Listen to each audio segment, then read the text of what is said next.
Hello everyone, welcome back to my channel. ఇంతవరకు కూడా మన ఛానల్ ఎవరైనా సబ్స్క్రైబ్ చేసుకోకపోతే please try to subscribe my channel and పక్కన బెల్ ఐకాన్ ఉంటుంది, దాన్ని కూడా యాక్టివేట్ చేసుకోండి. ఫర్దర్ అప్డేట్స్ అన్నీ కూడా మీకైతే వస్తూ ఉంటాయి. సో మనకి లాంగ్ బ్యాక్ మార్చ్ మంత్లోనైతే ఐటీఐ చదువుతున్నా, డిప్లొమా చదువుతున్నా, ఎవరైతే బీటెక్ చదువుతున్నా కూడా ఫీజు రీఎంబర్స్మెంట్కి ఎలిజిబుల్ స్టూడెంట్స్ ప్రతి ఒక్కరికి కూడా JVD first installment for the academic year 2023-2024 అయితే రిలీజ్ చేయడం జరిగింది. రిలీజ్ చేయడం అంటే బటన్ నొక్కడం జరిగింది, అప్పుడు రిలీజ్ అవ్వలేదు మనకి అమౌంట్ అనేది డ్యూ టు ఎలక్షన్స్. అండ్ అలానే ఎలక్షన్ కోడ్ మనకి రావడం వల్ల ఈసీఏ వద్దనడం వల్ల మనకైతే అమౌంట్ అయితే రిలీజ్ చేయలేదు. ఇప్పుడైతే మనకి ఎలక్షన్ పోలింగ్ అనేది జరిగిపోయింది.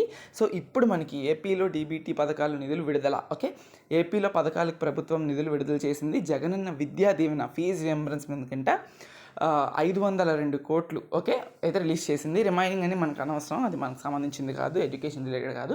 ఓకే, బట్ ఫీజు రియంబర్స్మెంట్ రిలేటెడ్గా May 16 అంటే ఈరోజు 502 కోట్లు ఎవరైతే ఫీజు రియంబర్స్మెంట్కి ఎలిజిబుల్ ఉన్నారో, అది కూడా మరీ ముఖ్యంగా చెప్తున్నాను, only first installment for the academic year 2023 and 2024.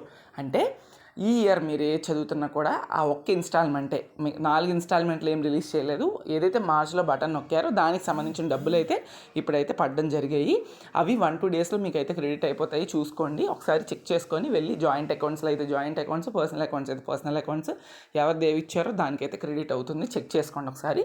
And check చేసుకున్న తర్వాత మనం కమ్యూనిటీ పోల్ కూడా పెడతాము. అందులోని మీరు పడ్డాయా లేదా అనేది మీరు నాకు కమెంట్ సెక్షన్, అక్కడ కమ్యూనిటీ పోల్లో ఓటింగ్ అనేది చేయండి.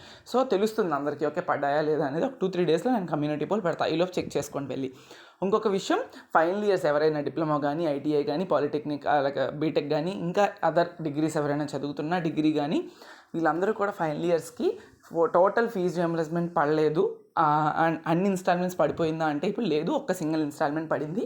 మరి రిమైనింగ్ 3 పెండింగ్ ఇన్స్టాల్మెంట్స్ మిగతా ఇయర్స్తో కలిపి కొత్త ప్రభుత్వం, పాత ప్రభుత్వము అన్నీ వచ్చాక ఏమవుతుందో చూసుకొని వాళ్ళు వేస్తారా లేదా అనేది ఇంకొక వీడియోలోనైతే చేసి చెప్తాను. Okay, thank you so much.